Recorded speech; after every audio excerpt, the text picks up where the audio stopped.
Ecobici y HSBC. Con más de 50 millones de viajes, la unión más cercana entre dos puntos. Ecobici y HSBC. Presenta lo que hay que saber. Expansión Daily.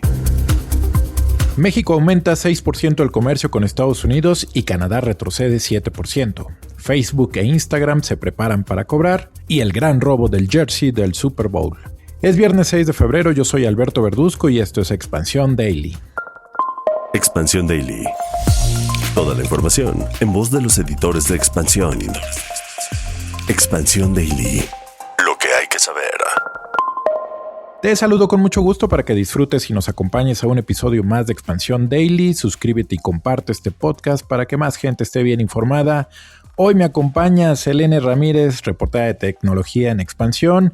Creo que nos han tocado ya varios viernes por aquí, lo cual me hace pensar que te gusta mucho este día porque es cuando hablamos de deportes, ¿o no? Fíjate que sí, Beto, la verdad es que aunque no soy yo la experta en temas deportivos, y me gusta subirme al tren y la verdad es que creo que el deporte tiene este factor de emoción compartida, entonces eso me gusta mucho. Muy bien, pues ya estaremos hablando más tarde de deportes, pero a ver, Selene, poco a poco salen los datos del cierre de 2025 y empezamos a conocer la historia de lo que fue un año difícil en términos económicos, pero contra todo pronóstico, resulta que México logró aguantar mejor el golpe comercial que Canadá por toda esta historia de los aranceles de Donald Trump. Fíjate, México aumentó 6% el comercio con Estados Unidos, mientras que Canadá retrocedió 7%. Vaya noticia, vaya diferencia de resultados. De pronto parece un poco irónico porque al final pues el TEMEC es el mismo, ¿no? En teoría para todos, para los tres países que están incluidos en él, pero la historia justo como dices muestra que no todos juegan igual dentro pues del tratado y que en este caso en específico creo que para México la diversificación industrial y la diplomacia comercial sí hicieron la diferencia. Creo que eso es una señal interesante y creo que también es llamativo y vale mucho la pena decir que estos porcentajes que mencionas tienen que ver con la tasa arancelaria efectiva que básicamente mide lo que de verdad paga el importador, así que refleja con mayor precisión el impacto real de la política comercial, ¿no? Y en México, esta tasa, o más bien México en esta resistencia que hizo ante la tasa arancelaria efectiva, pues entre marzo y octubre esta tasa osciló entre el 3.8 y 4.7 para nuestro país, y para Canadá estuvo entre el 1.8 y el 3.7, además interesante porque creo que en este tipo de temas el discurso suele ser al revés, solemos estar por detrás, entonces a mí me parecen muy interesantes estos resultados, Beto. Sí, fíjate, lo que acabas de decir es muy interesante porque además de que a México le fue mejor en términos comerciales con Estados Unidos de lo que le fue a Canadá, el dato que acabas de compartir es que todo esto sucedió con todo y que México tuvo que pagar un arancel más alto que los canadienses. Eso quiere decir que tenía condiciones que resultaban más desfavorables y aún así México ha sorteado mejor. No son buenas noticias que tengamos que estar en medio de una guerra arancelaria, pero sí es significativo y sí es relevante que México haya resistido. Mira, vamos a compartir algunos otros datos de esta noticia que nos trabajó Patricia Tapia. De acuerdo con datos del Departamento de Comercio de Estados Unidos, en el periodo enero-noviembre de 2025, las compras que hicieron los estadounidenses a México, de los bienes mexicanos, casi llegaron a los 493 millones de dólares. Es ahí cuando decimos creció 6%.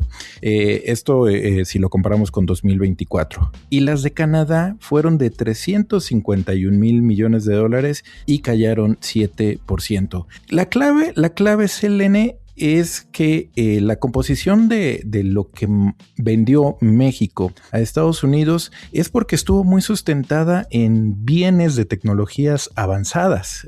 O sea, además de todo, en un mercado en el que podríamos decir México compite, pues resulta que sí, mientras que los canadienses pues lo hicieron en el rubro de petróleo, que tú sabes, es un bien volátil, puede estar arriba, puede estar abajo y eso también influye mucho en los resultados. Sí, totalmente. A mí me parece que en esta ocasión pues México jugó más como esta fábrica integrada, ¿no? Al mercado estadounidense, mientras que el papel de Canadá va al depender más de estos recursos específicos, como es el caso del petróleo, pues ahí tuvo una jugada siempre riesgosa. Con el petróleo siempre son así las jugadas y al final el precio del petróleo cae, como pasó en 2025, y pues este modelo se vuelve más vulnerable para quien sea que esté jugando de ese lado, ¿no? Hay que decir que finalmente, aunque el TEMEC ofrece este marco común, sí tiene que ver mucho las cartas con las que juega cada uno dentro de este tratado, y cómo esto pues puede fortalecer a uno o a otro o poner en ventaja a uno o a otro,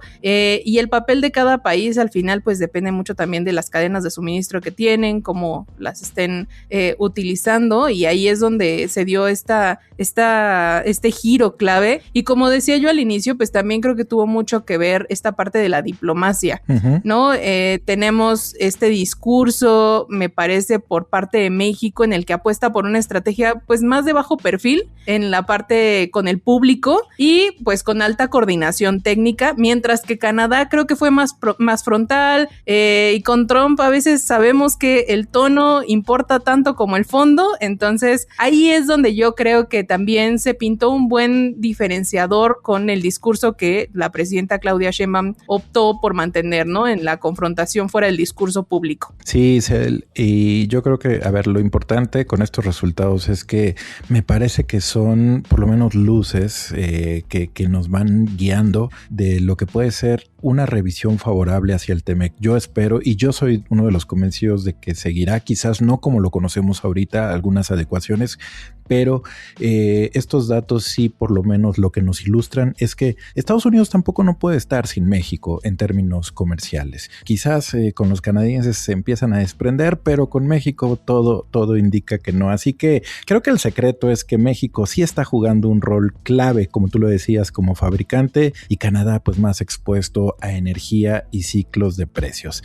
Pero a ver, Cel, resistir afuera no significa que todo esté tranquilo dentro del país, y de eso nos dio cuenta ayer Banco de México, que después de muchos meses de abaratar el costo del dinero, decidió ponerle freno a la racha de bajas en la tasa de interés. Por lo pronto se queda en 7%. Sí, Beto, a mí me parece también una jugada interesante, porque veníamos viendo esta baja progresiva y finalmente me parece que esta jugada de Banxico llega a algo que creo que ya habíamos comentado aquí en el Daily, sobre esta postura de vamos a esperar, y justo lo platicamos tú Exacto. Y yo hace varias semanas. Entonces me parece muy interesante que estemos de vuelta a un par de semanas después, viendo que en efecto sí tomó esta postura de bueno, vamos a tomar una pausa, vamos a mantener en 7% a mantener la tasa, y esperando ver pues yo creo que en general todo este panorama del mercado, sabemos que ha habido mucha volatilidad, y la misma comunicación, ¿no?, del Banco Central,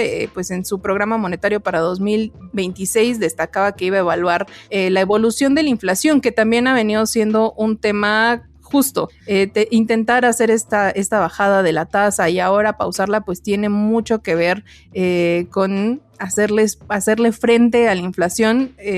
Es importante, ¿no? Y creo que vale mucho la pena recordar por qué es importante que se mantenga así la tasa. Sabemos que pues de ahí se derivan los créditos, las hipotecas y hasta lo que pagan algunos instrumentos de ahorro, y cuando baja pues el dinero se vuelve más barato, y cuando queda alta pues sigue siendo caro endeudarse. Entonces ahorita estamos en pausita. En una pausa que además, bueno, el Banco de México hace esta pausa porque también quiere ver cómo se van a comportar los precios ya con la entrada en vigor de los nuevos impuestos, todos estos ajustes fiscales que entraron en vigor a partir del 1 de enero, tú sabes, más IEPS a refrescos, a tabacos, a bebidas,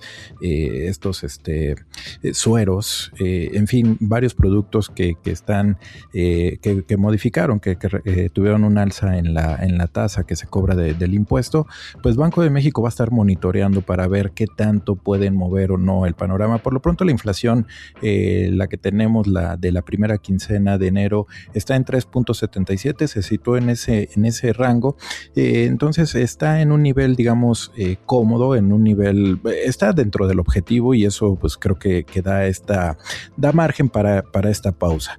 Hay quienes esperan que a lo largo del año todavía Banxico se dé un margen para maniobrar, todavía una baja. Por ahí hay quienes están estimando que podría llegar la tasa a 6.5%, otros a 6%. Son buenas noticias para los mexicanos porque, como bien comentabas, abaratar el dinero significará pues acceder a tasas pues más cómodas en términos de crédito, de una tasa para un crédito automotriz, para un crédito hipotecario, en fin, esas sí son buenas noticias. Esperemos que vaya de la mano también con una mejora de la economía. Sí, sin duda, Beto. A mí me parece, desde mi perspectiva, bueno, sabemos que al final esta pausa llega después de 12 recortes seguidos, ¿no? Entonces, desde mi perspectiva, pues Banxico no está cerrando la puerta a más recortes, pero creo que sí deja claro que quiere seguir seguro y que la inflación va en la dirección correcta antes de pues seguir bajando esta tasa. Oye, Selene, y ya que estamos hablando de temas de cautela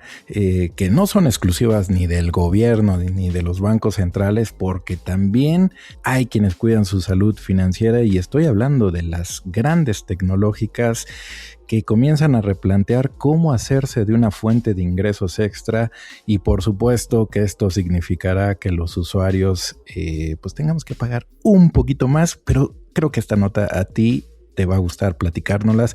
¿Cómo está eso de que a lo mejor ya Facebook e Instagram no nos van a resultar gratis? Oye, sí, Meta dijo, si no quieres pagar con tus datos y anuncios que ya veías, pues ahora también puedes pagar con dinero. Esto viene de que ya en septiembre de 2025 la empresa de Mark Zuckerberg ya había hecho este anuncio de que iba a tener una versión de pago en Reino Unido, ¿no? Para esto los usuarios iban a tener la posibilidad de pagar 2.99 libras, que son por ahí unos 71 pesos, y con esto pues iban a poder acceder a las redes sociales como Facebook e Instagram sin estar viendo pues estos anuncios.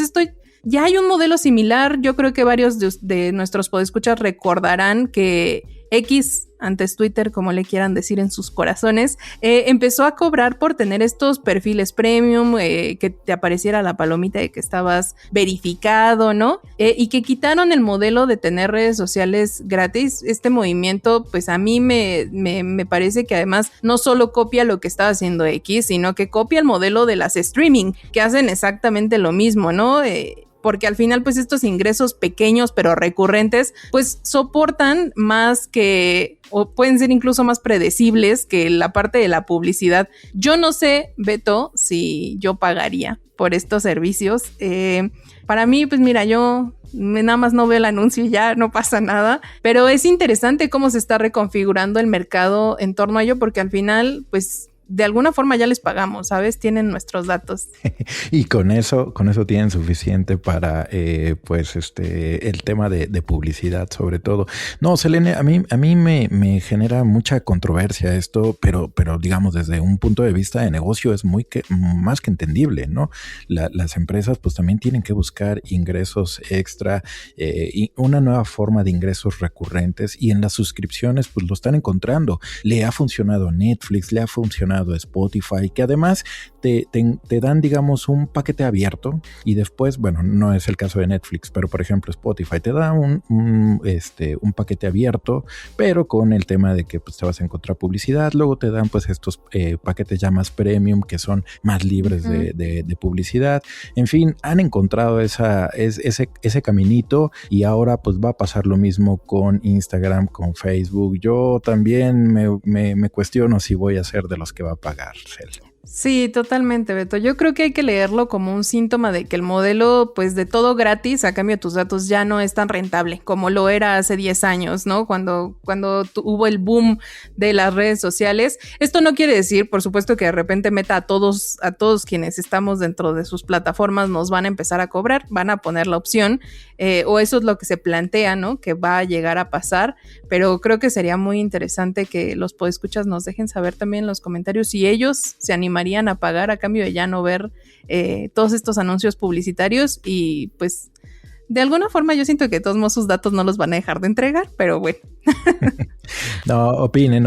Ustedes están dispuestos a pagar por su cuenta de Instagram, por Facebook, los leemos y vamos a platicar de sus respuestas, de sus preguntas, de sus comentarios.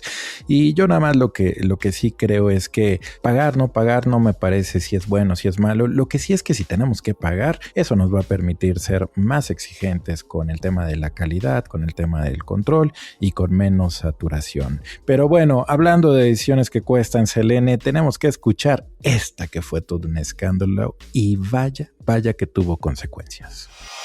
Esto no se acaba hasta que se acaba. Presentado por Sports Illustrated. Y saludo con mucho gusto a nuestro editor en jefe de Sports Illustrated México, Tlatuani Carrera. Decíamos en la nota anterior que pagar más no siempre nos gusta, pero quedarse con algo ajeno está peor, más cuando hasta el FBI tiene que entrar al quite. Y porque justo estamos a 2 días del Super Bowl, Tlatuani, nos tienes que contar una historia sobre una decisión que costó muy caro. Bueno, a ver, yo creo que mucha gente se acuerda que hubo un caso, también era un Super Bowl de los Pats, ¿no? En aquel tiempo estaba Tom Brady, el histórico quarterback que ganó 6 Super Bowls con los Patriotas justamente, y se supo que le habían robado su jersey con el que ganó el Super Bowl, ¿no? Y era como increíble, decías, ¿pero cómo? ¿Dónde estaba? Pues no, lo que pasa es que Brady llegó al vestidor, se lo quitó, se metió a bañar y cuando regresó ya no estaba en su maleta. Y el mismo Brady lo veía con una cara como decir, a ver, aquí me falta algo, yo estoy seguro que lo metí, ¿no? ¿Cómo sucede eso? Se reporta que se roba el jersey y días después resulta que había un mexicano implicado en el robo. Y entonces hoy en Sports Illustrated, que ustedes saben que nuestra página es si.com/MX, tenemos toda la trama de cómo se llegó a ese mexicano. ¿Le echaron ustedes un ojito, Selene, Beto? ¿Cuáles fueron sus primeras impresiones de esta nota? A mí la verdad es que me quedo pensando que esto ya no se queda en una anécdota curiosa, ¿no? La verdad es que en el mundo del deporte yo creo que un jersey usado del Super Bowl es casi una reliquia histórica, la verdad, amigos. Y pues la verdad es como robarse casi que una pieza de museo, pero recién salida del vestidor, calientita todavía. Sí, tal cual. Oye, Tlatuani, pero además ya cuando interviene el FBI es que la cosa está seria. Es que la cosa está seria y a ver, hay que decirlo, me encantaría que la gente lea la historia porque es toda una trama policíaca, ¿no? Es como fueron dando con él y resulta que era no solamente un mexicano, sino un periodista mexicano. Es decir, él entró acreditado al estadio y por eso tuvo la posibilidad. En su momento hubo videos muy famosos donde él se mete con el entonces entrenador de los Pats, Bill Belichick, al vestidor, pero con esta sangre fría que tiene esa gente que se mueve con la seguridad para quedarse con esta pieza. Como dice Selene, esta reliquia es una pieza única. Él se llama Mauricio Ortega y era director de la prensa de este periódico histórico, ¿no? De todos los años, sabemos, bueno, de tintes sensacionalistas, pero él cubría la sección de deportes y se acreditaba él como director para ir. Bueno, él era el director y más bien le quitaba la acreditación a la sección de deportes para ir aquí. Y parte de lo que se revela aquí en la nota también es que no era la única vez, no fue el único Super Bowl en el que se había robado una pieza valiosa, ¿no? Y es parte de la trama por la que lo atrapan. A ver, podemos ir dando si quieren pistas, pero el chiste es que la gente la lea, ¿no? Porque todo comienza también cuando le tocan en su casa, en Condado de Sayavedra, y le dicen, oye, sabemos que te robaste el jersey de Tom Brady. ¿Cómo llega toda esa información? Y a Mauricio, ese es justamente lo que tiene esta nota, ¿no? Sí, muy interesante. La verdad es que sí los invitamos a que lean la nota, muy buena y muy completa. Pero a ver, Tlatuani, antes de irnos, ¿cuál va a ser el jersey más custodiado por los policías una vez que termine el Super Bowl de este domingo? ¿El de Sam Darnold o el de Drake May? A ver, Sam Darnold es el quarterback de los Seahawks de Seattle y el Drake May es el de los Pats, ¿no? Mira, se parece mucho al primer Super Bowl de los Pats. Lo veía yo el otro día cuando le ganan a los Rams en 2002. Decían, ok, es un quarterback de segundo año, como era entonces Tom Brady. Era un equipo que tenía un genio defensivo, también como head coach. Pero también venían muy abajo en las apuestas. O sea, todo el mundo pensaba que iban a ganar los Rams. Terminan ganando los Pats. Así es que ante tu pregunta, me voy a quedar con el de Drake May. Creo que van a ganar los Patriotas y creo que ese va a ser el jersey más custodiado para que nadie llegue y mientras se baña el quarterback se lo robe. Muy bien. Tú, Selene, a ver, ¿tú qué dice la tecnología sobre las posibilidades? ¿Quién tiene mejor movimiento? ¿Qué defensiva se va a imponer? A ver, cuéntanos tú, Sel, también seguramente tienes un favorito. Yo la verdad, amigos, experta no soy. Miren, yo ya lo dije al inicio de este episodio, yo experta no soy, pero sí creo que el panorama nos está dejando ver que los archivos digitales, el video, las bases de datos van a ser de gran utilidad. Yo, como buena reportera de tecnología, las voy a defender de este lado. Creo que se les puede sacar un montón de provecho y al final nos dan mucho material, nos dan mucho de qué hablar, nos ayudan a descubrir robos y además pues nos pueden ayudar también en todas las predicciones. Entonces